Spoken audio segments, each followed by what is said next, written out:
Hello, everyone, and welcome. This is the new series that is going to make you think, make you aware, make you research, and hopefully arm you with advanced supernatural spiritual warfare weapons. So before we go any further, I've got to do the intro.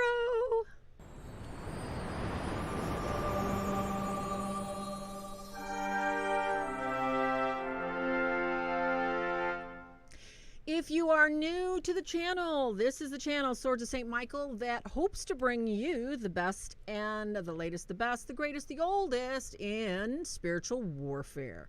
How do we do that? We try to illuminate the areas of angels, demons, and all those occult tales and everything else that span cultures throughout time. My name is Farah, Sister Farah, professed Franciscan religious. Lots of experience. We'll get into that in another video. I really have so much to unpack today for you because we're launching this new series, Can Demons Do That?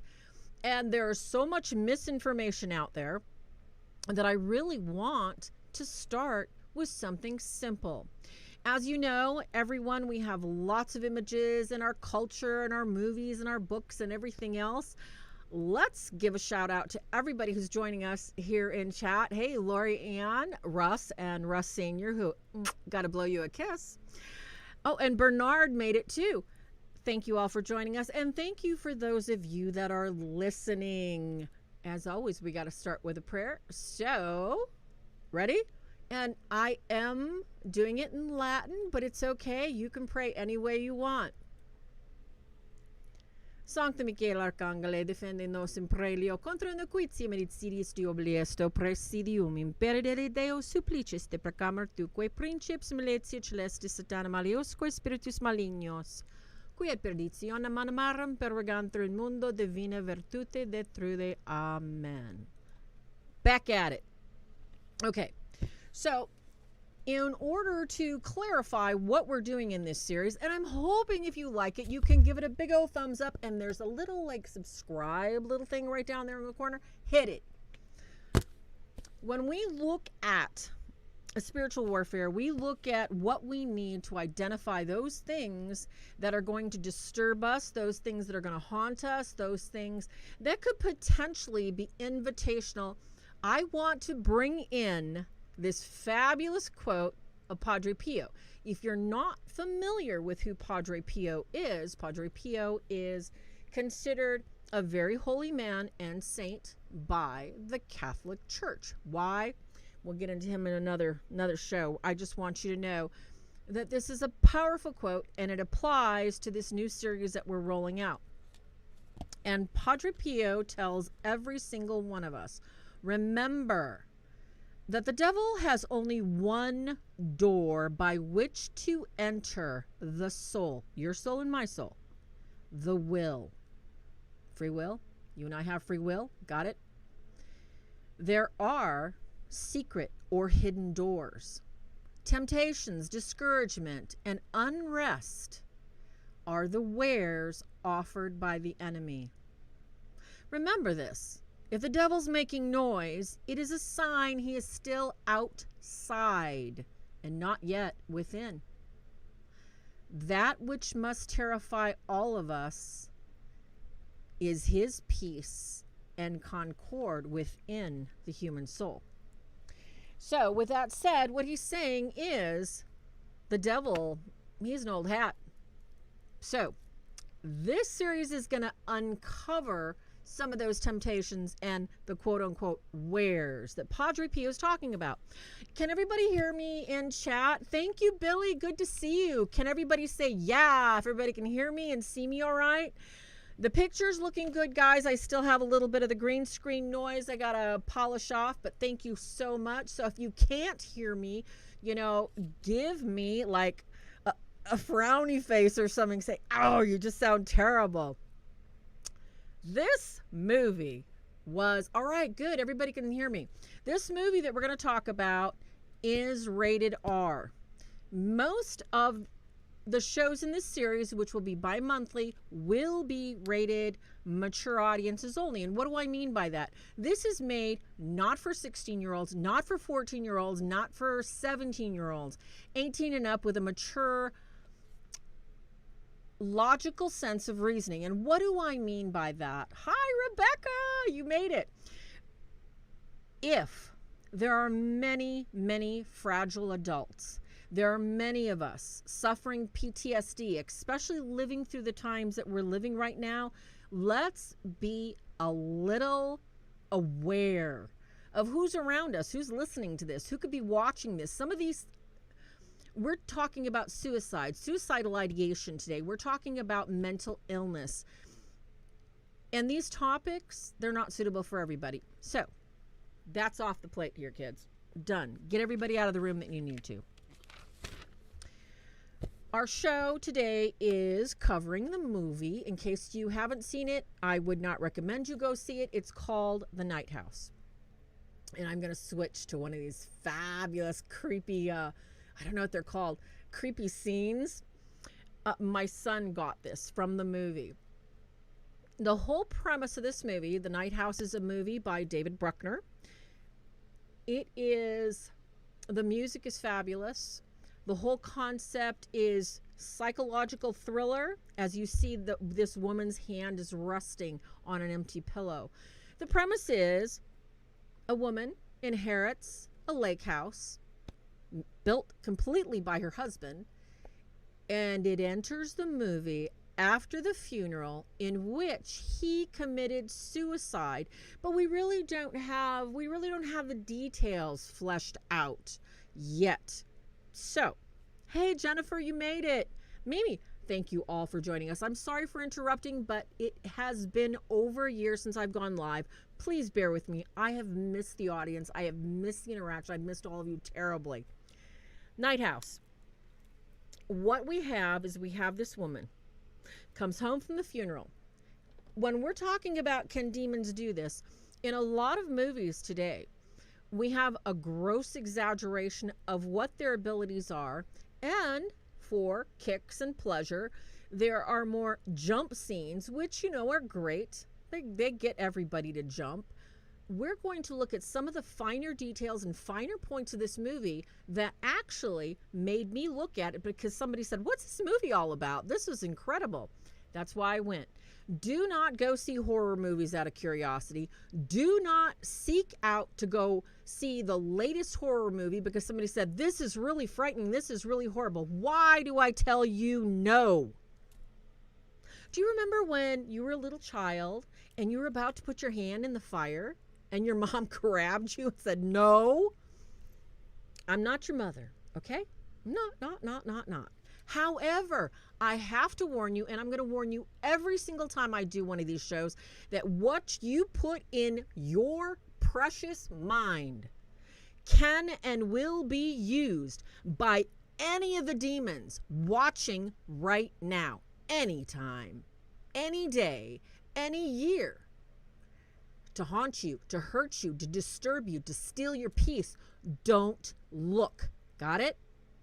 So why am I doing this? Why am I talking about this?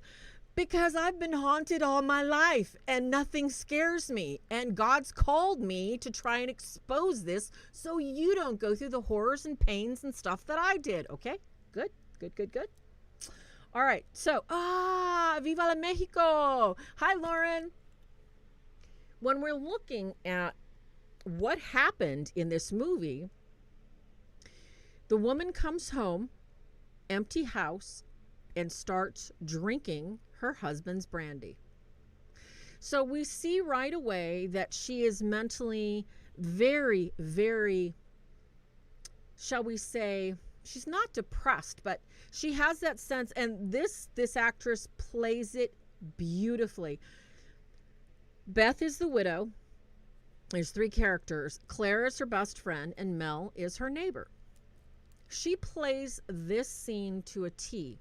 And I must say that anyone that has lost someone, somebody that is grieving, we all act differently.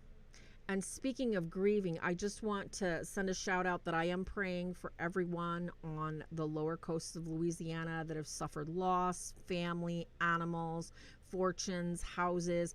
Storms are hitting all over the United States. Please remember these people in your prayers. Had to get that in, guys. In this scene where she's got her hand on the bed, it shows an indent of a head that's not there.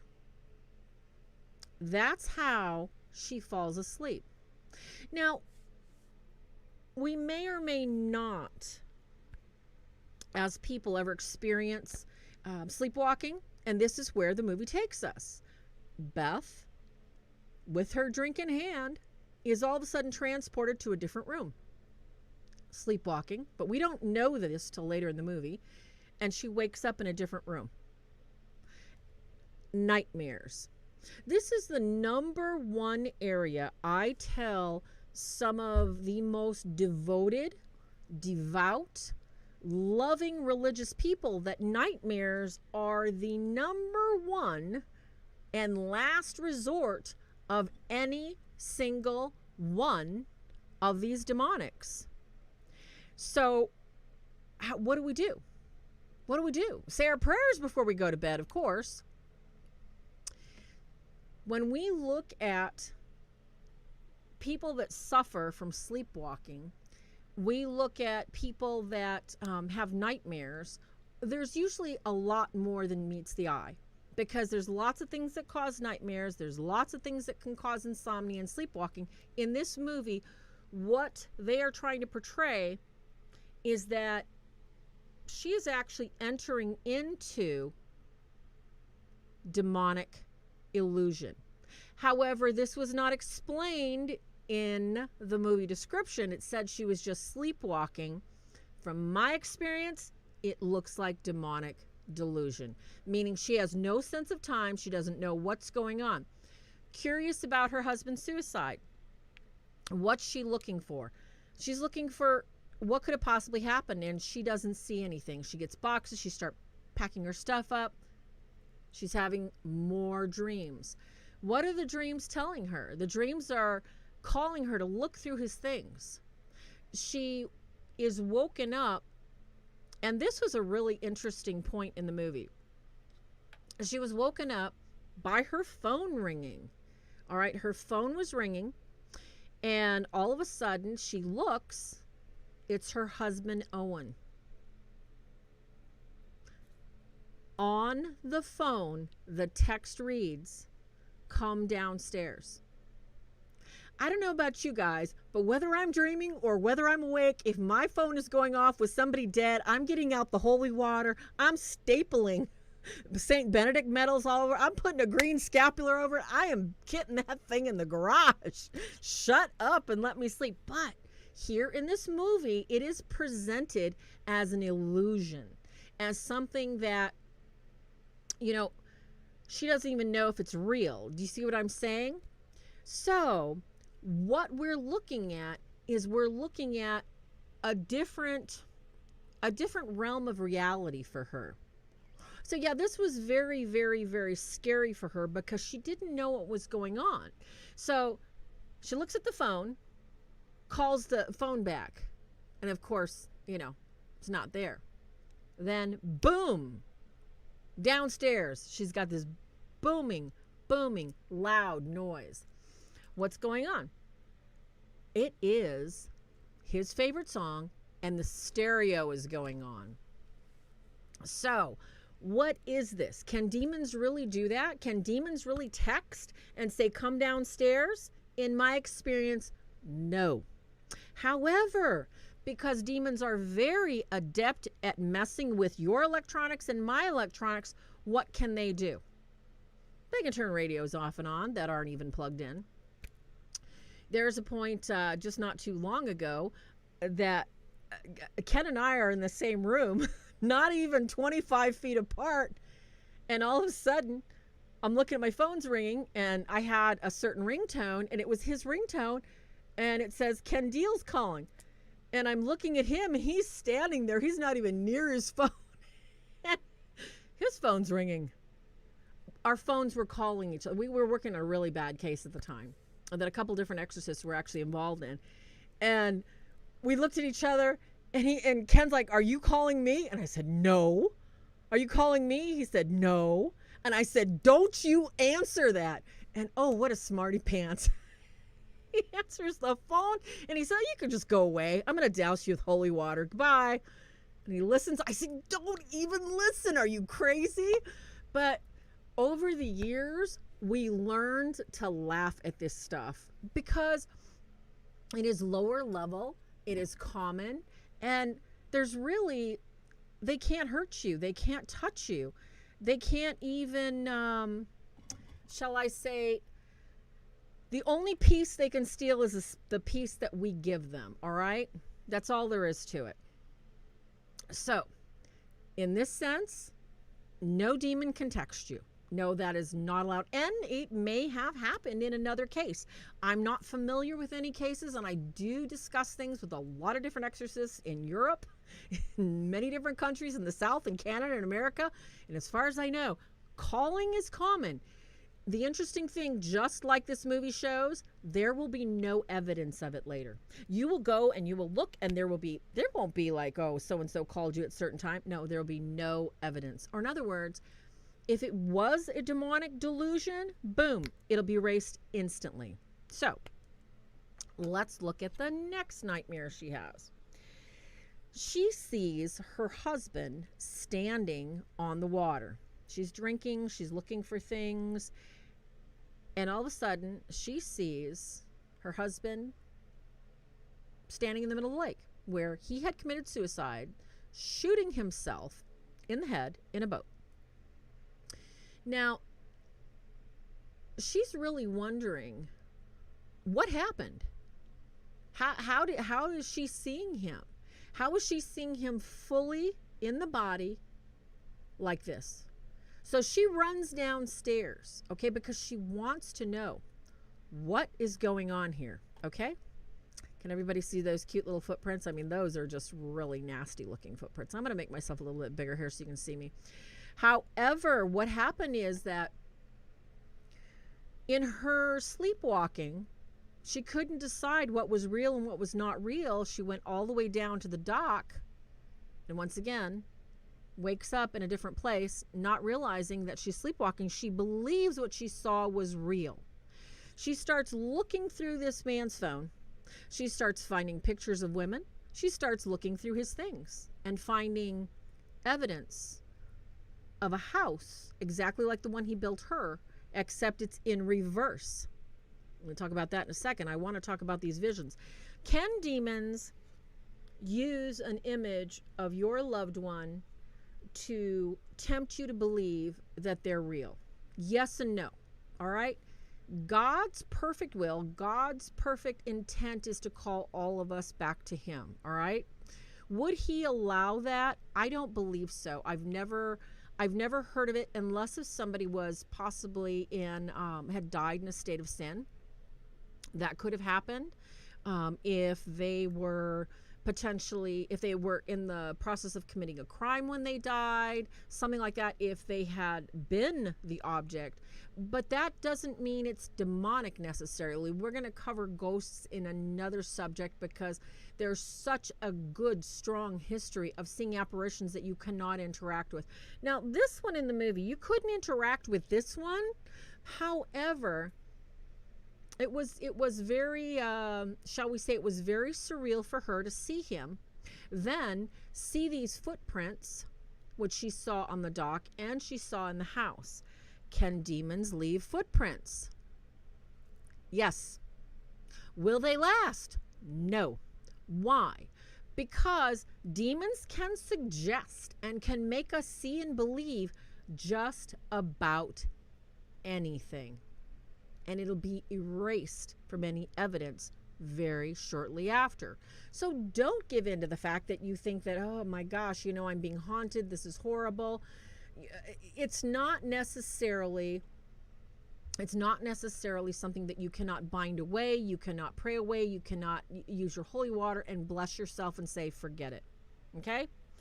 So Beth has got a lot of issues going on. She's seeing images of him. She found images of a woman on his telephone.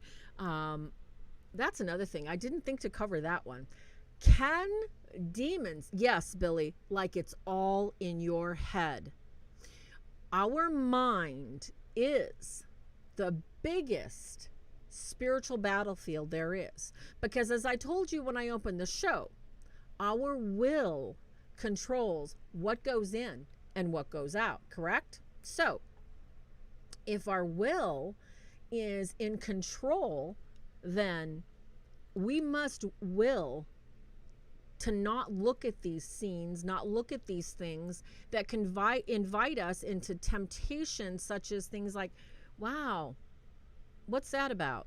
Curiosity. That is the number one thing that really creates a temptation and creates the oppression, that makes us sad, makes us depressed, makes us anxious. So we really need to look at all factors. Going further into the movie, this movie is, like I said, it has some very adult themes of suicide, suicidal ideation, and that sort of thing. And, no, crime videos are not so much invitational. I would definitely not look at mutilated bodies. If they disturb you, they don't disturb me at all. I've been in and out of autopsy rooms and, seen arms and stuff ripped. It doesn't really bother me. It's kind of curious because I wanted to be a doctor and I wanted to be a surgeon at one time. So if it bothers you, don't put it in your head. If you get a visceral gut reaction to looking at something on a crime video, because true crime is not so much a curiosity as maybe it's an education, because our human minds, as God made us in his image, we are set to learn. We are set to go into our environment and interact with it. And as we know, not everything's good for us. However, listen to what your spirit is telling you. If it makes you sick, back out of it. Get rid of it, okay? Water. I'm hoping if you enjoy this, you're giving this video a thumbs up so other people can get to this information. And if you like it, and if you'd like to see more content, I need you to leave comments on other shows, other topics you'd like to hear. And there's a little tiny little button right there in the corner, somewhere right there. Subscribe if you can. Onward and upward. Our girl Beth. She shows up where she works, and her colleagues are telling her, you didn't have to come in. You just suffered, a funeral, loss of a husband.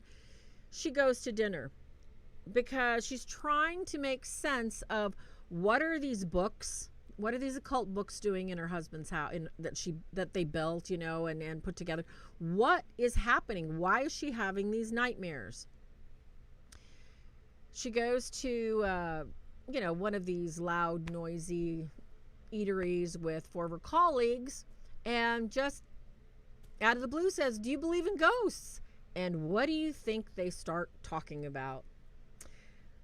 Just like I said at the beginning, our society is so full of curiosity, supernatural, occult, paranormal. They start talking about what happens when something sits on you and you wake up and it's crushing you and you think it's demonic. Yeah, right?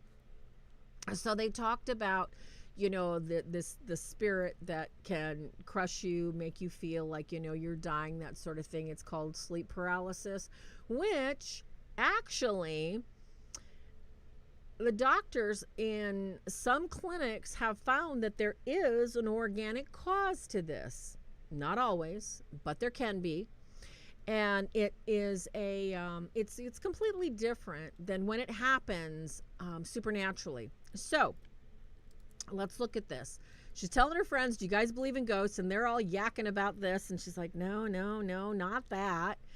And one of her friends pops off and says, did he leave a note? What happened? And then everybody's looking at her like, why would you ask that? He committed suicide. She's like, yeah. She pulls it out. It's got blood on it. And she sets it on the table. Everybody's just staring at her while she reads the note that says, nothing is after you. There is nothing after you. Everybody's like, what kind of suicide note is that? It doesn't say love Owen. It doesn't say anything. Why did I think this is important? I think this is important because this A goes to the state of the mind of the man that committed suicide.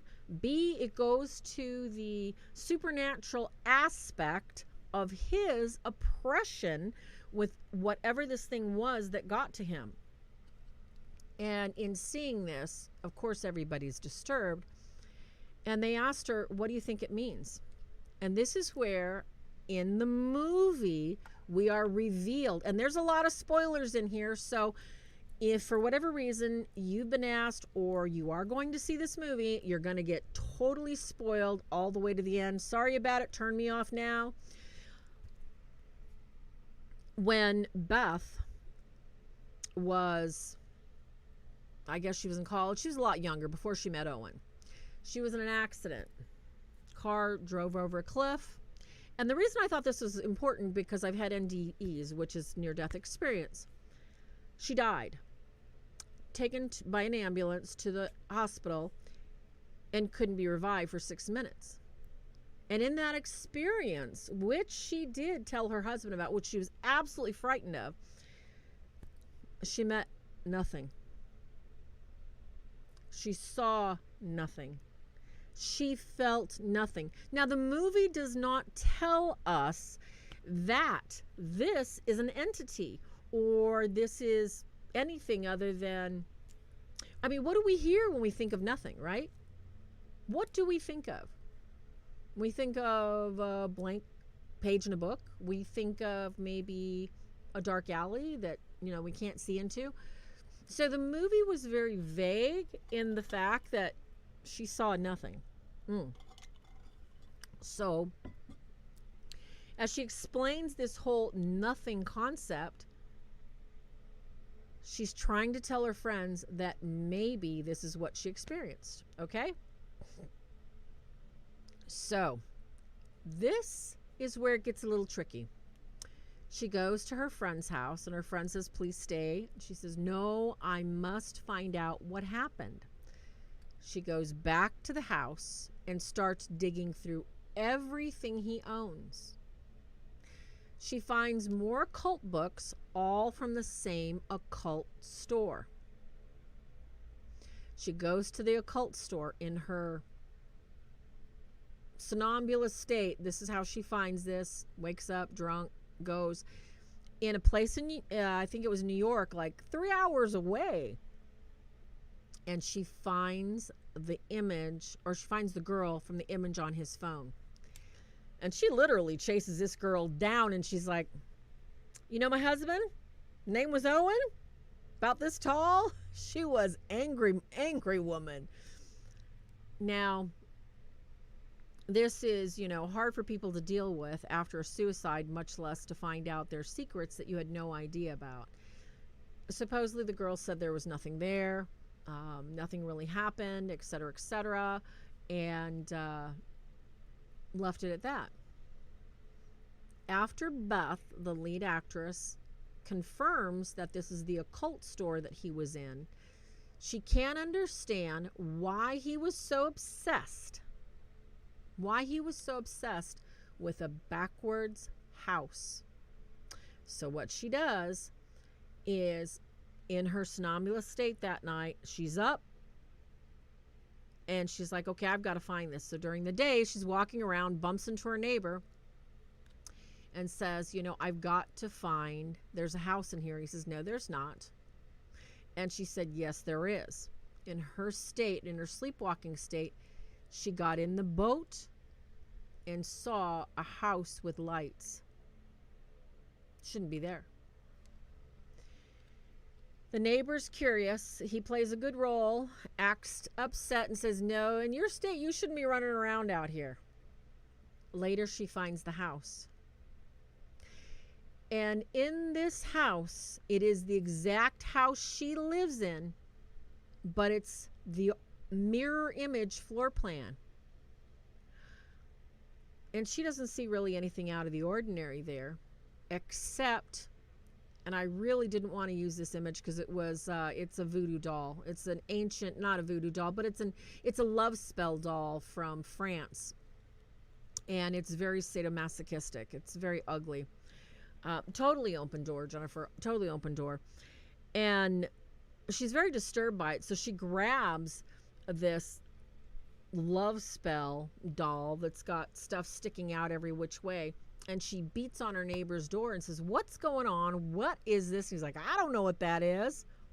He sits her down and tells her that this is where we're going to talk about the demonic. When you think about a state of not being awake and not quite asleep, can the demonic show you things? Yes. Can your guardian angels show you things? Yes. All of it must be in God's permissible will. So there has to be a reason for his greater glory. Always remember that. In what she saw was nothing more than lights on. And her neighbor told her, "I saw your husband with a girl that looked like you." No hypnosis. This is demonic delusion. When we look at hypnosis, a different state. Maybe I'll cover that in a different show. For all intents and purposes, for this show, she was being led. She was being led by a demonic spirit. And this is how it got into her and how it would not let her go. Her neighbor explains her husband was he said he had urges he was trying to take care of. Please don't tell his wife. So he said, I agreed. Wouldn't tell his wife. Then later that night, this neighbor sees him all muddy in the middle of the night running through the woods. And he never asked him. And okay, if you're like me, if you're a concerned person, wouldn't you think if your neighbor is running in the woods in the mud, just covered in mud in the middle of the night, and you see him in your lights, don't you think you're going to knock on his door and say, "Hey, are you okay?" Would it not occur to you that maybe he's lost, the cheese slipped off his cracker? Maybe there's something wrong with this picture? When it comes to continuity, that threw me. However, for the purposes of this movie, it did make sense. Because a lot of times neighbors do not want to stick their nose in where it doesn't belong. They don't want to know what's going on. Beth has now got a love spell doll, lots of nightmares, nobody that really knows anything except something that is trying to contact her constantly in her dreams. And that night, and this was something really interesting I wanted to mention to you, because this is a real phenomenon. It can happen in her sleep, in her somatic sleepwalking state. She basically was walking around with a drink in her hand, and she went down again to the water, saw muddy footprints that followed all the way up into the house. She followed those muddy footprints, and she laid her hand on his face. And she kept talking to the thing, "Owen, Owen, Owen, is it you, Owen? Come on. You're having a nightmare." I mean, I don't even say that in my nightmares. I'm not going to ask, "Is it you in a nightmare?" I'm running. But okay, we have a stretch of the imagination that, she's grieving. She wants him back. She believes that he's there in Casper's form. Yes, the demonics can do this. Yes, they can do this, and it doesn't happen at night. It happens during the day. It can happen at night. She touched this thing. She hugged this thing and asked it a third time. There's always such beauty in three things. 3 knocks, which happened earlier in the movie too. And she says, "Owen, is it you?" And it whispers in her ear, "I am not Owen." So the next thing we know, boom, she goes flying backwards. Can the demonic do that? Well, she was in her dream state, so it was very likely, she didn't feel it. The next thing we know, she wakes up on the floor. She can't figure out what's going on. So she decides she is going to drink some more. Now, this is really the sad thing because, this is leading her all these nightmares, all these dreams. And you have to think about it. This is how the demonic sucks us in, by the curiosity of what's going on. What are you doing? How is your mind going to cope with all these invitations? How is your mind going to handle the information that it's been given? We don't know until we've actually experienced that ourselves. And there's no hard and fast rules of, you're going to call out the name of Jesus. You hope you are. You hope you're going to be ready to deal with it and fight it off. But not all of us are. And this woman really did not have a basis of faith. She did not have a basis of any belief that would help her to fend off these dreams. So in this last part of the movie that we look at some of the most demonic things that happened to her, touching this entity, finding out it's not Owen, going into this house and seeing all these rooms that are the opposite, finding out, I'm not going to mention the name of this occult book. I just will let you know, because I don't want curiosity to enter here, you guys. But this occult book was a Celtic book, which I'm very familiar with. And what it is a book that her husband studied to learn about the potential possibility of confusing an evil spirit. Many cultures do this. Many cultures. Well, this was a Celtic book from about 1200 BC. Excuse me, allergies. So we know that cultures did this. We know there's lots of records because they didn't have the power to get rid of the thing or bind it away, so they'd confuse it. They'd leave offerings for it and all sorts of stuff.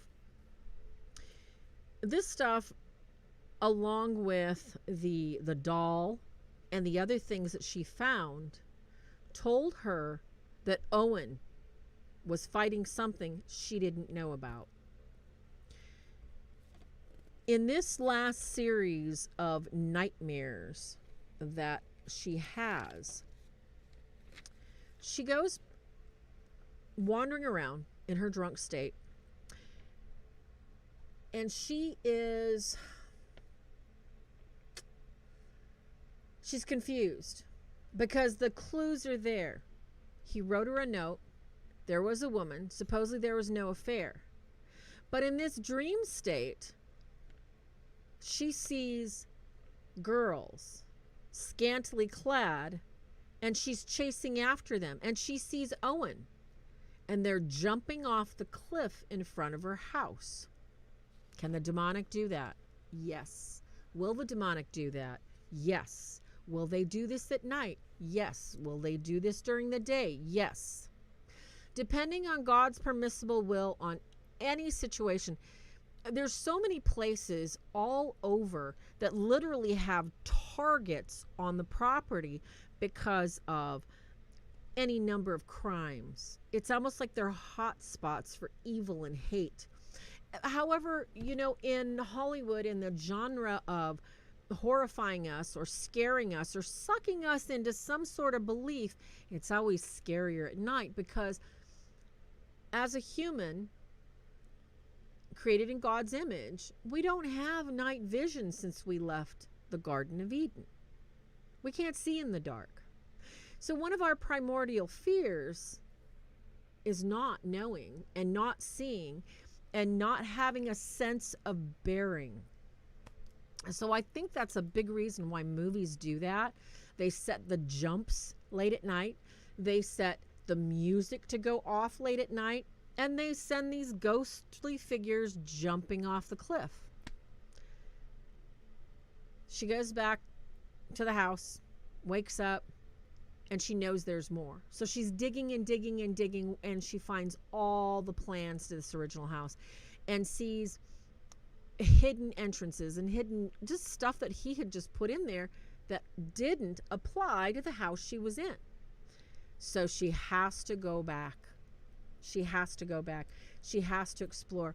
Now, in this last part of the movie, like I said, there's going to be lots of spoilers coming at you. We see Beth is drinking a lot more, okay? They show like a half empty bottle. Can demons do that to you? Can they inspire you to drink? Heck yes. Why? It's the power of suggestion. It is the lowest level form of temptation from the demonic that you could possibly fend off. The power of suggestion to eat the whole cake, drink the whole bottle of booze, jump right in. Yeah, it's awful. Beth now, she is at the point that she is dead set. She's missed something. She's drinking. In her somnambulism, she goes back to that house. And she's tripping and she's drinking, and her foot goes through the floor. And yes, I know you're all following me. I know you've already figured it out. Dead body time. When you have a house, which I did not describe to you in the beginning, this house was covered in plastic. It was never exposed to the elements. The interior of it still had plastic from room to room.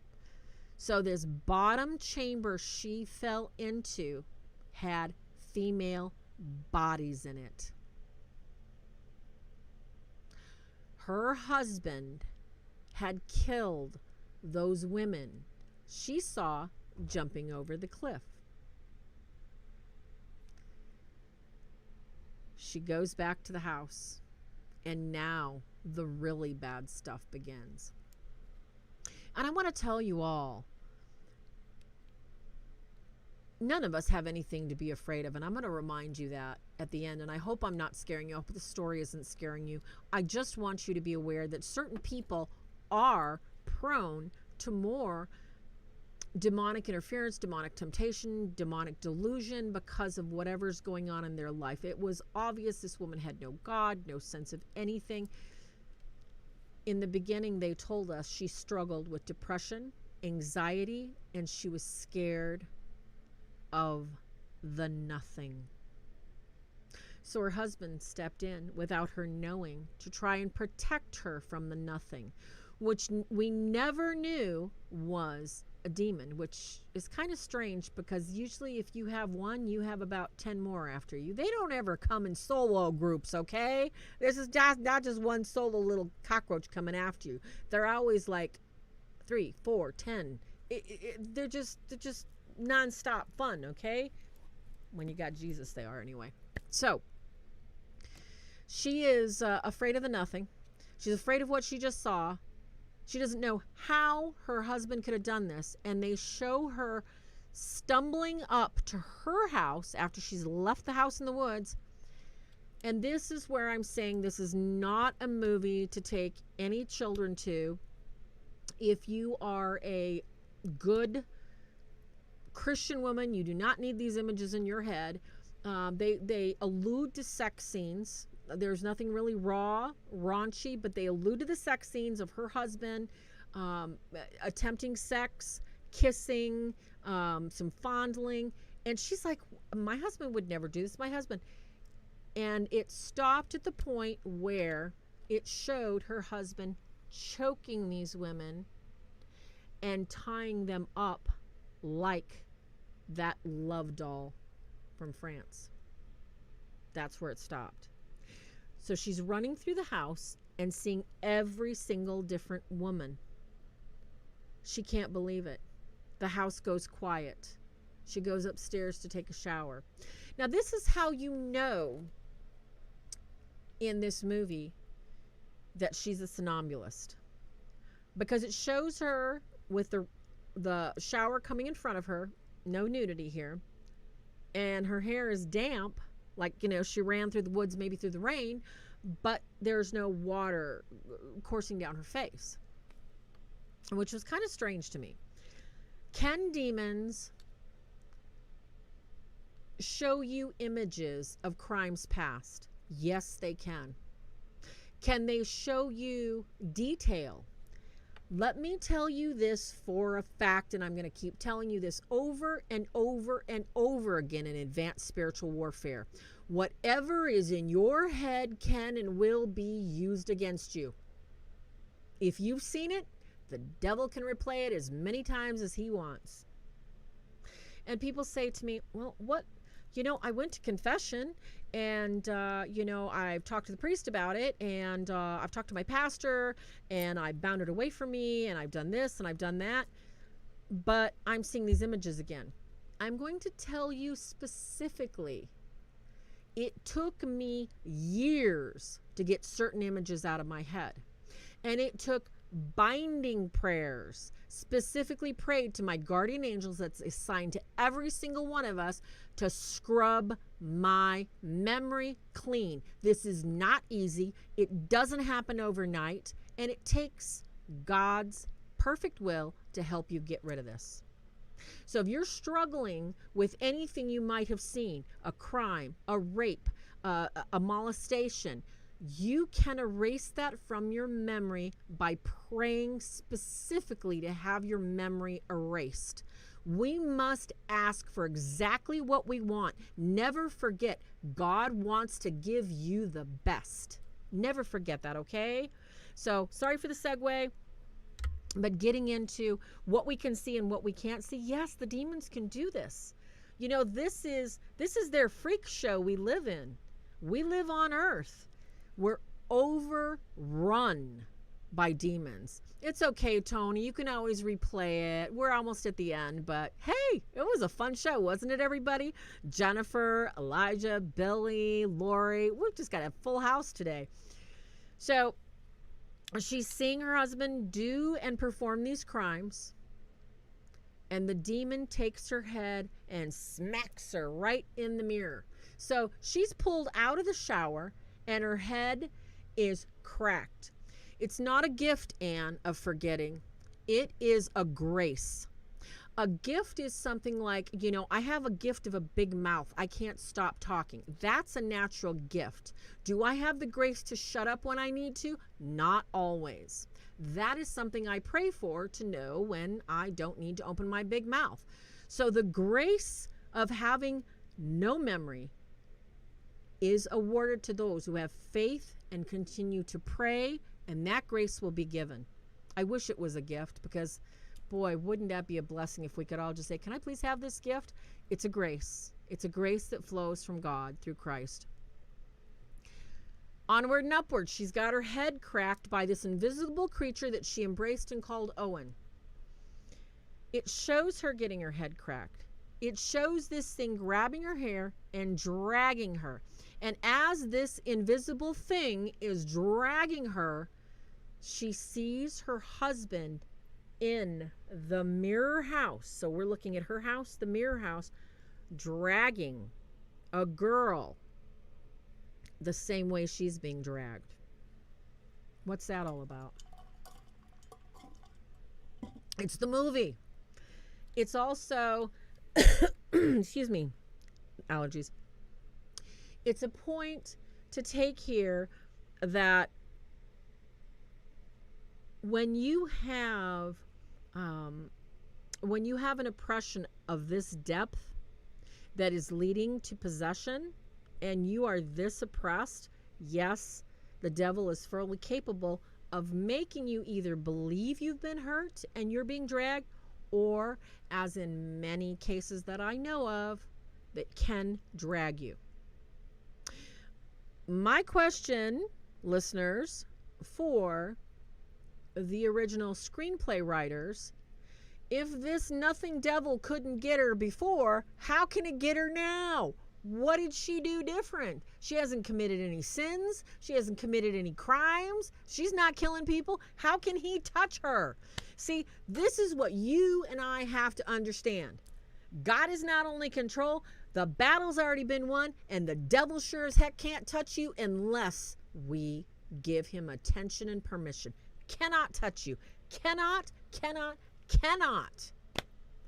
We have to open the door through our will. All right? Did I get that clear? Did I say it enough? I'm sorry. She's being dragged. She's kicking. She's screaming. And she is all of a sudden thrown on the floor. And this is the part that didn't track.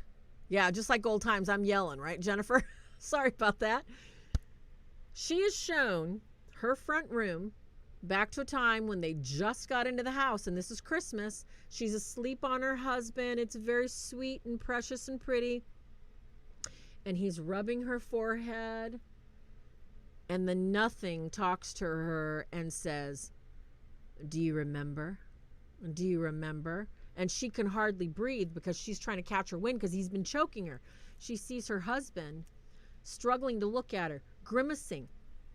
This change of features is a tool of demonic to restructure and reconfigure bones that don't move that way. So he looked really bad, and the demon was telling him, kill her, kill her, kill her, and he was avoiding it. And all of a sudden he put his hand on her neck, and he just literally jumped off the couch and ran off. This is what does not make sense, and I'm going to tell you, this is a big spoiler. So if you don't want the spoiler for the end of the movie, leave now. The demon sits there while he's like having a normal little chat, you know, tea, crumpets, biscuits, let's pull it out. She's standing there dripping, you know, watching her husband run out of the room, and this invisible water-like thing is telling her, because he refused to give me you, he thought I would be happy with those other women. Okay. Since when do demons start playing Dr. Seuss and start telling us the reason for life? That does not happen. Demons do not do that. Why? They're liars. Why would they tell you the truth? The only reason, and demons do tell the truth, kids, all right? I shouldn't say kids, we're all adults here. Demons, like Ken said, hey, AJ, good to see you. Demons have a prime directive. That directive is to cause chaos, to steal your peace, to cheat your soul, and to devour anything that you love by destroying your connection with it. So why would a demon all of a sudden tell her the truth at the end of the movie? That made no sense. A demon can do that too. Not very likely, especially when he's trying to destroy her. Why is he going to tell her this? Why? Okay, if I was writing the movie, let's just take it back into Farrah's weird brain and go, well, what would I have the demon said? I would have said, he hated you. He couldn't stand you. You were worthless. You were the worst thing. You never kissed him right. You never took care of him. I would have ripped her soul out if I was the demon. But I ain't the demon. How can I think like a demon? I don't know. Maybe I'm a religious demonologist. This demon was out of character. He was like a SpongeBob cartoon. Well, this is how it is, girly. This was just completely off the rails. So, the last spoiler alert. As we see her tears and angst, the demon, and of course this is all Hollywood, bends her over backwards, flips her up in the air, the red lights come on, and he folds her into this pose of that, you know, that like the French voodoo doll thing. So, well, and that's just it, Billy.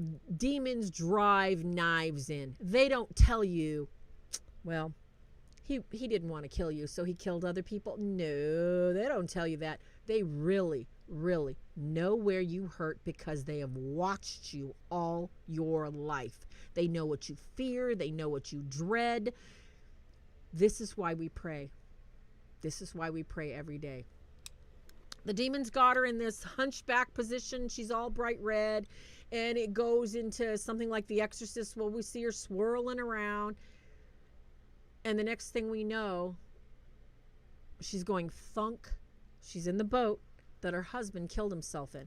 I did forget to give you that spoiler that before she went into the shower, she called her best friend to say, hey, can you please come? You are not going to believe. You're not going to believe what I found. You're not going to believe what I found. Sorry to backtrack, but hello, if I found dead bodies, do you think I'm going to be calling, hey, Peggy, hey, hello, can you come over here? And, oh, hey, James, can you come over here? Oh, can you come over here and help me? I got dead bodies and I don't know what to do with them. I am calling 911 and say, you get the squad cars down here. I don't want to see this. Get it off, out now. I'm calling police. But she was supposedly somnambulist, just walking in her sleep. I don't know about you, but when I have nightmares like that, I'm usually waking myself up going, no, no, no.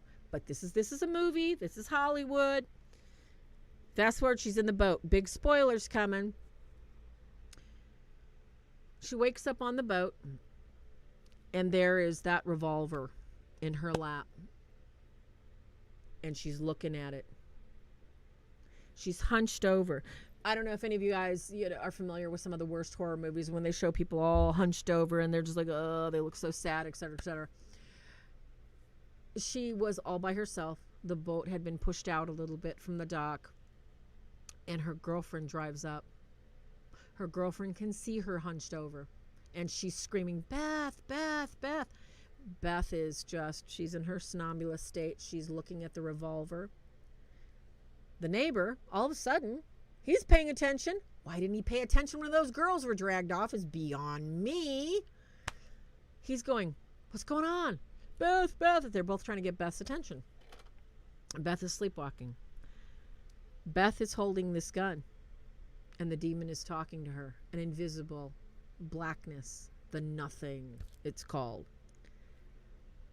He wants her to kill herself. And I'm going to make a comment about this after I give you the end of the movie. She's raising the gun. She's picking up the gun. This is suicidal ideation in psychology, in psychiatry. She's getting ready to put the gun up to her and pull the trigger. And all of a sudden she hears her friend. She turns. The gun would have never hit her. Her head comes up. She sees her friend. She sees her neighbor. And they go down and they grab her and get her out of the boat. The final scene. This is what I thought was pretty interesting. They show the boat had drifted away. And you see this blackness on part of the boat where this demon, the nothing, was. And I thought, wow. Whoever consulted on this movie definitely consulted with people that had seen these things, had dealt with them, and had intimate knowledge of being oppressed. So there is many things. The movie, hi Athena, good to see you. The movie that I'm reviewing right now is called The Night House, and it is by Jerry Bruckner. And it is a current movie out that I do not recommend anybody see because of the violent images, the suicidal ideation, some of the sexuality. It's very, very brutal, and I would not want anybody putting these images. I am using this as an example of what is in our society today, what are the offerings, and what's out there. So please keep that in mind. I am not recommending you see this. I am telling you this stuff is out there. So that image is out there. This is done. This is over. She's, happily going away. I want to end on this note for this movie that Beth, from the very beginning, was always... well, not always.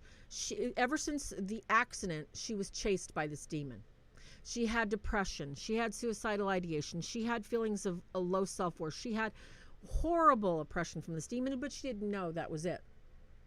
When she married her husband, the movie alludes to the fact that she shared that demonic oppression with her husband.